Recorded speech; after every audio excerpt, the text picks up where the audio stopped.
बारिश की हर बूंद के साथ एक अनजानी आत्मा की चीखें भी गिरती थीं। एक ऐसी आत्मा जो बरसात में अपने खोए हुए प्यार की तलाश में भटकती थी और हर बार किसी न किसी निर्दोष को अपनी गहराई में खींच लेती थी। साल 2023 मॉनसून का मौसम था। दिल्ली में बार बार हो रही भारी बारिश के बीच एक पुराना कस्बा चंद्रपुर एक रहस्यमय कहानी के लिए मशहूर था।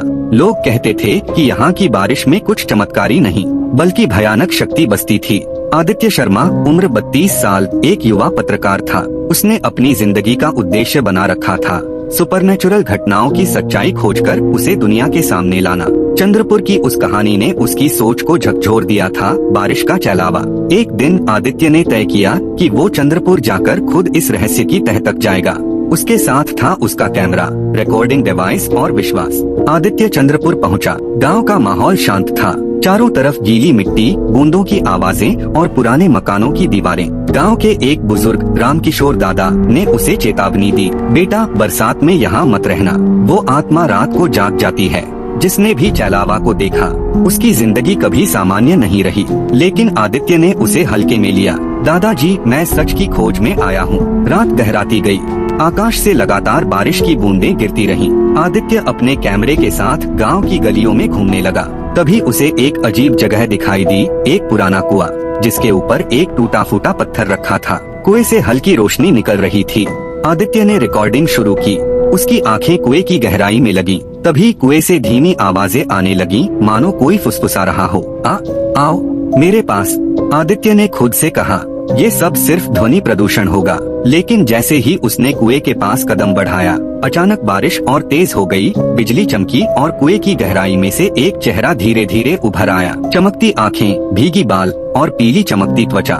मैं चैलावा, मेरे बिना बरसात अधूरी है। आदित्य का दिल जोर जोर से धड़कने लगा। कैमरा झटका खाया, लेकिन उसने रुकने की जगह और करीब जाकर रिकॉर्ड किया।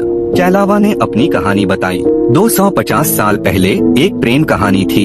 एक लड़की जिसका नाम था चांदनी। गांव का सबसे अमीर युवक वीरेंद्र सिंह उससे प्रेम करता था, लेकिन गांव वालों ने उस प्रेम को मंजूर नहीं किया। एक दिन चांदनी को कुएं में फेंक दिया गया। मरते वक्त उसने कहा, मैं इस बरसात में लौटूंगी और हर उस दिल को भिगो दूंगी जो मेरा इंतजार करेगा। तब से हर मॉनसून में चांदनी की आत्मा बरसात में चैलावा बनकर प्रकट होती थी। आदित्य समझ गया कि ये केवल कहानी नहीं बल्कि एक सच्चाई थी। उसने पवित्र मंत्रोच्चारण और हनुमान चालीसा पढ़ने की तैयारी की। चैलावा ने उसे रोकने की कोशिश की। तुम नहीं बच पाओगे, मेरा पानी पीकर तुम हमेशा मेरे हो जाओगे। आदित्य ने गंगाजल कुएं में फेंका। चैलावा चीखती हुई पीछे हट गई, लेकिन पूरी तरह गायब नहीं हुई। वह बार बार पुनः प्रकट होती रही। आखिर में गांव के लोग मशाले लेकर आए और सबने मिलकर जोर जोर से मंत्र पढ़े। कुआं लाल रोशनी से चमकने लगा। चैलावा चीखती हुई कुएं में समा गई। आदित्य ने अपनी रिसर्च पूरी की और ये सब दस्तावेजों में दर्ज किया। गांव वालों ने राहत की सांस ली। लेकिन जब आदित्य दिल्ली लौट आया तो वह खुद भी बदल चुका था। उसकी आंखें रात के अंधेरे में चमकने लगी थीं और वो धीरे धीरे फुसफुसाता था, चैलावा, मैं तुम्हारा हूँ। कहानी यहीं खत्म होती है, लेकिन एक सवाल छोड़ जाती है, क्या सच में चैलावा को रोका जा सका या आदित्य अब उसकी आत्मा में बसा हुआ है?